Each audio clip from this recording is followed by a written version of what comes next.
as bad as this war has been, we all know it can get worse in multiple ways. And here's just one more example. We know that the Chernobyl explosion of 1986 in northern Ukraine, of course, rendered hundreds of square kilometers, I think at low thousands of square kilometers of land unusable for generations to come because of radioactivity. And that's sort of the more benign scenario of what can happen if one of these things really explodes, of course. And so we already have 1 million refugees. We could easily see hundreds of thousands more or even millions from this and other incidents. So I don't know that there's that much more information right now, except the uncertain ambitions and aspirations of Russian troops. And would they do this again in a different situation or the same place? That, to me, is the big question.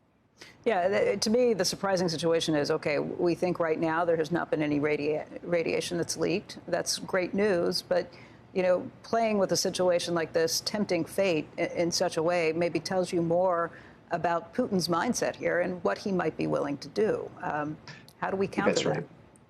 Well, you know, I don't know how to counter it, unfortunately. I still think there's a small chance of a negotiated settlement. And I think we probably should be trying harder than we are. But I would acknowledge that's a Hail Mary. I wrote a piece yesterday called a Hail Mary plan for Ukraine, in which basically the Russians would agree to a ceasefire and a withdrawal of their troops eventually. And Ukraine would agree to forego the option of NATO, as long as its security can be provided in some other way. It obviously doesn't have the option of NATO membership now with Russian troops sitting on its territory. So in some ways, it's just a recognition of reality. The possibility that Putin would accept that kind of a deal, though, and otherwise restore Ukraine's sovereignty seems pretty low at this point, but I still think it's worth a try. Michael, I'm not sure that Putin's going to be listening to any leaders from the West at this point. Macron, he has a better relationship with than he does with Biden. And Macron, he basically told yesterday, forget it. We're going to continue. We're going to keep this up. It's going to get much, much worse from here.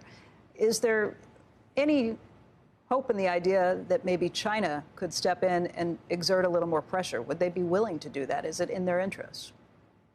It's an excellent question, Becky. I would hope that either China or perhaps the UN Secretary General could do this. China has the leverage. The UN Secretary General has the perceived neutrality and some kind of a negotiation on a peace plan. I think we also need to be thinking harder about how we do develop at least the outlines of a plan to get ourselves off Russian oil and gas in the West. You know, it's nothing, as people who watch your show know better than I, it's nothing we can do overnight. But the idea that we would keep buying hydrocarbons from Putin as he slices up Europe just doesn't compute. And of course, now we see in the Congress a willingness to consider a bill that would ban U.S. oil imports from Russia. But that's only, I think, 3% of our current usage. The real issue is, can you target Russia's gas going into Europe? And the Germans have taken big steps in that regard in recent days, but I don't see a comprehensive EU effort yet. So that's the other piece that can be attempted, along with, as you say, perhaps hoping that China might see an incentive here. You know, China's got to worry that its whole axis with Moscow is being rendered not only ineffective, but, you know, corrupt and criminal in the eyes of the world. And so I would hope that China would see the incentive that you mentioned. But, you know, Putin doesn't listen to anybody very much, and probably not even Xi Jinping on this. Shepard Smith here. Thanks for watching CNBC on YouTube.